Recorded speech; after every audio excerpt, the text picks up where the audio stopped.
Cada vez sois más los que tenéis cuestiones en torno a las terapias hormonales de sustitución, no solo la terapia de reposición de testosterona, que es quizá una de las terapias más en auge actualmente, sino terapias de reposición de hormona tiroidea, hormona de crecimiento, hormona de estrógeno y progesterona para la mujer, cortisol, que también puede existir un déficit, como en la enfermedad de Addison, etc. Y creo que es muy importante que sepáis que no debemos ser reduccionistas, que no debemos intentar mejorar nuestra salud, nuestra composición corporal, nuestra libido única y exclusivamente con una hormona, sino que debéis entender el beneficio y el perjuicio de cada una de estas hormonas, adaptarlo a las concentraciones, al historial clínico que tengáis en vuestras analíticas, según la concentración que tengáis cada una de estas hormonas. Muy importante entender que debe existir una correcta sinergia de todas las hormonas y quizá lo más importante, ninguna de las hormonas que vayas a reponer en tu organismo, si no existe un terreno biológico coherente, una homeostasis, una correcta sensibilidad a la insulina, un correcto metabolismo, va a funcionar. Por eso es tan importante que te pongas en manos de un profesional que sepa velar por ti y que sepa cómo y de qué forma incluir cada una de las hormonas. En este vídeo te lo voy a explicar de forma acotada el porqué de cada una de las hormonas, cuándo indicarla y el porqué de ese terreno biológico coherente. Lo primero que te voy a explicar es qué son las hormonas. Las hormonas son en realidad comunicadores que pueden ser esteroideos, que pueden ser polipéptidos, es decir, cadenas de aminoácidos, que son liberados por las glándulas endocrinas que tenemos en nuestro organismo y que tienen diversas funciones a nivel fisiológico dentro de nuestro organismo, funciones inmunes, funciones metabólicas, funciones dirigidas hacia el anabolismo o hacia el catabolismo, funciones neurotrópicas a nivel del cerebro, como la hormona de crecimiento, como la propia testosterona, el DHT, el estrógeno, funciones cardiovasculares. Con una correcta homeostasis y un correcto funcionamiento del organismo vamos a tener a lo largo de toda nuestra vida un panel correcto de las concentraciones hormonales. Cierto es que no tenemos esa concentración hormonal constante a lo largo de toda nuestra vida. Por ejemplo, un niño no tiene nivel de testosterona sostenible hasta que no llega a la edad de los 13-14 años. Lo mismo ocurre con una mujer que hasta la edad de la adolescencia no tiene sus primeras menstruaciones y evidentemente no tiene los picos de estradiol y de progesterona. El niño adolescente tiene los picos más altos de hormona de crecimiento y con el paso del tiempo van bajando. Y es por ello que, según la edad, según el contexto, etc., el pediatra, el médico internista, el ginecólogo, el urólogo, etc., debe ir revisando cada una de las hormonas, pero es muy importante que todas las hormonas a la hora de generar una reposición estén en coherencia con el resto del panel hormonal, puesto que cualquier subida o bajada de cualquiera de las hormonas puede afectar de forma sinérgica al resto de hormonas, al metabolismo, etc., y por eso siempre tiene que haber una integración de todas las hormonas y del conjunto de herramientas que están destinadas a mejorar la salud en la persona. Os voy a ir nombrando las principales hormonas que requieren reposición en determinado momento y que tenéis que vigilar. A lo largo de todo mi canal de YouTube ya he hablado de muchas de ellas y seguro que si queréis profundizar podéis ver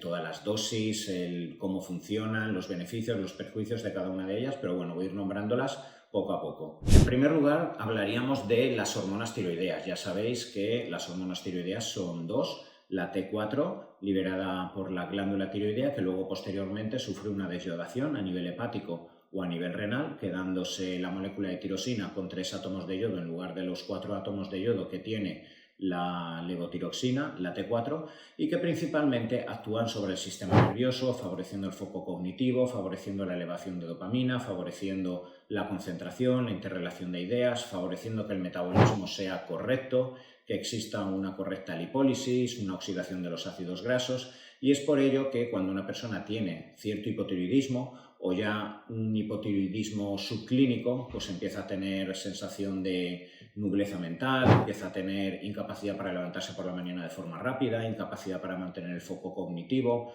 no eleva las pulsaciones al hacer el ejercicio de forma tan instantánea, empieza a retener líquido, sobre todo tiene mixedema facial por la mañana y es aquí muy importante hacer una reposición guiada por el endocrino hasta que el nivel de la TSH normalmente se encuentre por debajo de 2,5. Otra de las hormonas que requerirían reposición sería la testosterona. No voy a profundizar mucho porque no paro de hablar en los últimos meses de la testosterona, pero sí decirte que tanto en hombres como en mujeres la testosterona va a proporcionar componentes anabólicos y androgénicos, es decir, la capacidad para fabricar estructuras proteicas tanto en el hombre como en la mujer y mantener el anabolismo y compensar el catabolismo asociado al envejecimiento, y las capacidades androgénicas derivadas del DHT, que son importantes tanto para el hombre pero también para la mujer, para la elevación de la dopamina, para la función eréctil del pene, para el orgasmo, tanto en hombre como mujer, y aquí pues cada vez se promulga más la necesidad a partir de los 35, 40, 45 años, si las analíticas lo indican, de hacer una reposición de testosterona.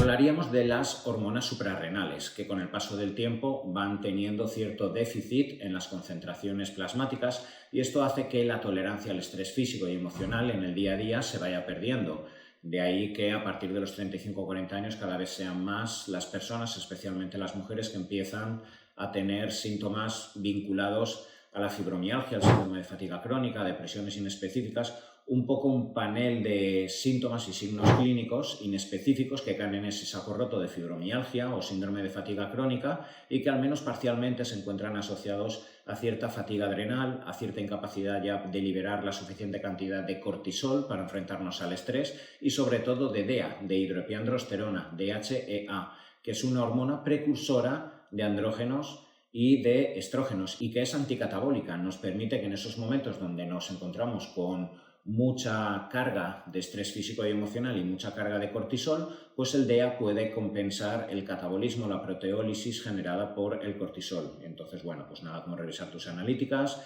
si hay esos síntomas de cansancio, de agotamiento, de incapacidad para enfrentarte al estrés físico y emocional como antes, pues puedes valorar una reposición de dichas hormonas, aunque cierto es que para llegar a una reposición, por ejemplo, de la hidrocortisona, ya tienes que haber caído mucho, empezar a tener hipersensibilidad múltiple química, que tu intestino prácticamente no tolere ningún alimento, que te levantes por la mañana y es que te duela el antebrazo simplemente de cepillarte los dientes, y aquí en ocasiones puedes ver que los niveles de cortisol están prácticamente rozando el cero, y aquí puedes hablar, bueno, si esto resulta en tu analítica, puedes hablar con tu endocrino y se puede valorar una reposición de hidrocortisona. Hablaríamos de las hormonas sexuales femeninas, estradiol, estriol y progesterona, que especialmente a partir de la perimenopausia, premenopausia y menopausia, si no existen antecedentes de tumores estrógeno dependientes, cáncer de mama, cáncer de útero, cáncer de ovario, tu ginecólogo puede plantearte una reposición hormonal, la cual va a tener impacto positivo a nivel cardiovascular, a nivel de mejoría del perfil lipídico,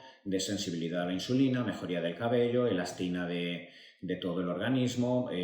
fijación de los minerales, favoreciendo una mayor densidad mineral ósea y previniendo la terrible osteoporosis que tienen tantas mujeres a partir de los 55 o 60 años, la atrofia vaginal, la pérdida de libido. Pues cada vez se encuentran más estudios avalando los beneficios potenciales que pueden existir de estas terapias combinadas de estradiol, estriol y progesterona. Vuelvo a decirte, no exentas de riesgo. Igual que la testosterona, si hay un paciente con cáncer de próstata, no se puede administrar la testosterona. Cualquier mujer con una patología estrógeno dependiente, su ginecólogo tendrá que valorar o excluir la posibilidad de esa inclusión de estrógeno y progesterona. Hablaríamos de la hormona de crecimiento, que te dejo un enlace en la etiqueta porque justo acabo de hablar de ella recientemente, y que es una terapia que en los últimos años se está cobrando bastante auge para medicina antienvejecimiento, medicina a partir de los 40-50 años, donde se desarrollan unos niveles de IGF-1 muy disminuidos y donde quizá la hormona de crecimiento podría favorecer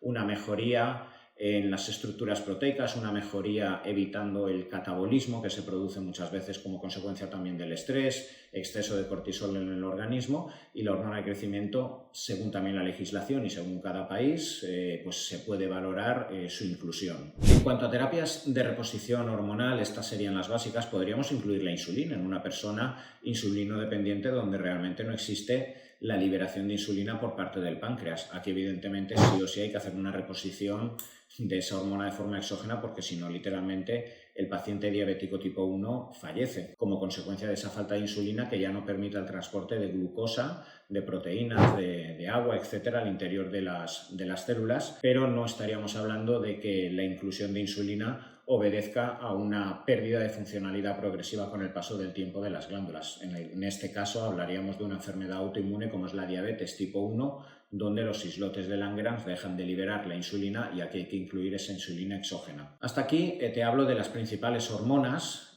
Recuerda, si te gusta esta temática de vídeos, darle me gusta al canal, ¿vale? Y así estarás conectado a todos los vídeos de terapias hormonales, de cetosis, ayuno intermitente, etc. Y hasta aquí te he hablado de las principales terapias de reposición hormonal.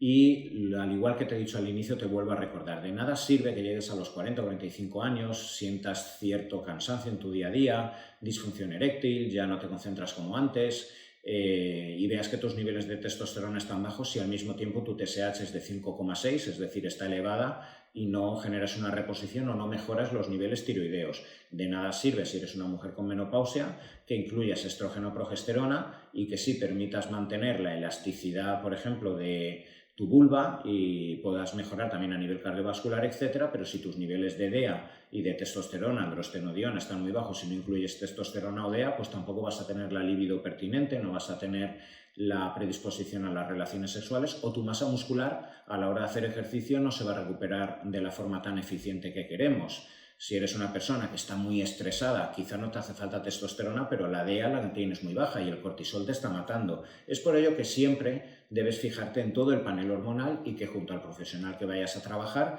valores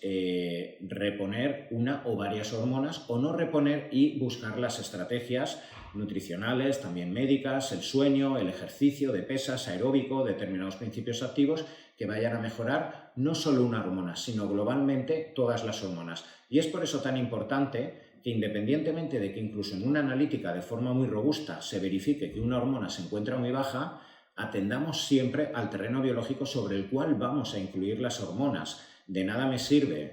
que un hombre con 50 años y con obesidad se vaya a introducir testosterona, incluso aunque le mejore la libido, incluso aunque le mejore la función eréctil, si tiene mucha grasa abdominal visceral, si tiene la glucosa por las nubes, el colesterol, si tiene hipertensión. Probablemente esa testosterona, si ese hombre no adelgaza, si no hace deporte, si no mejora la sensibilidad a la insulina, esa testosterona vaya a aromatizar, se vaya a transformar en estrógeno, en hormona femenina y puede acabar con ginecomastia, con una hiperplasia o un agrandamiento benigno de próstata. Ese hombre puede tener incluso alteraciones emocionales como consecuencia del desequilibrio testosterona-estrógeno. De nada sirve incluir la DEA porque es anticatabólico en cierto modo y sube también la testosterona si no cambias tu estilo de vida que ha conducido a que el cortisol esté muy elevado. Quizá en vez de entrenar 6 días tienes que entrenar 3 días. Quizá en vez de hacer todo aeróbico tienes que hacer ejercicio de pesas. Quizá en vez de hacer una dieta cetogénica mientras entrenas tantos días tienes que hacer cargas de hidrato de carbono. Tienes que incluir magnesio para la neuroinflamación.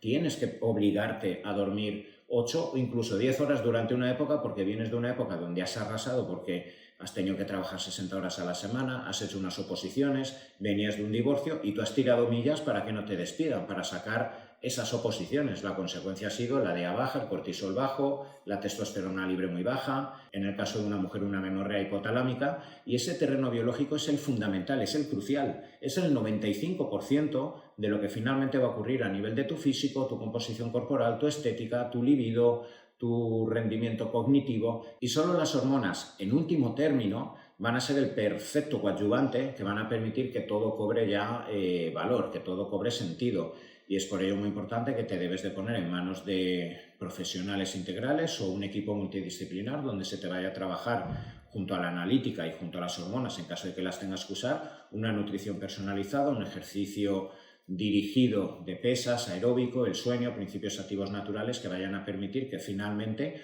cobres salud y que sobre todo sea sostenible a medio y largo plazo. Si te ha gustado este vídeo y quieres estar más informado acerca de vídeos de terapias hormonales, de ayuno intermitente, de suplementos dirigidos a mejorar el rendimiento corporal, suscríbete al canal y dale a la campanita.